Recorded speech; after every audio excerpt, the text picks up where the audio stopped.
Kaip gera, kai vaikai grįžta namo, parlekia trumpam, sušildo namų savo buvimu ir vėl išskuba. Išskuba gyventi savo gyvenimą. 1 kovo savaitgalį ir mano dukra Ievutė grįžo namo iš Vilniaus į gimtąją Plungę. Kaip visada, gaminome sekmadienio pietus, šnekučiavomės, dalinomės viltimis ir planais ateičiai. Išvažiuojant apkabinau dukrą ir paprašiau: būk atsargi, neskubėk. O ji tik šyptelėjo ir kaip visada pasakė: nu, mam, viskas bus gera.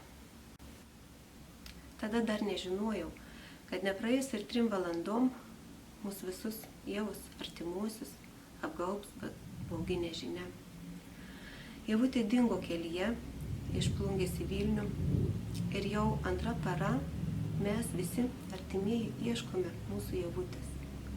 Kol kas nesėkmingai, bet ta nežinia mūsų nepalaužė mūsų tikėjimo ir vilties, kad mes apkabinsime savo Ievutę gyvą ir sveiką ir galėsim pasakyti: nu matai, viskas yra gerai.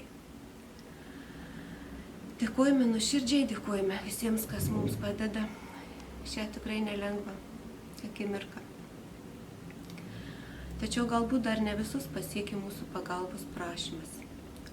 Už informaciją, kuri padės surasti mūsų Ievą, esame pasiryžę sumokėti.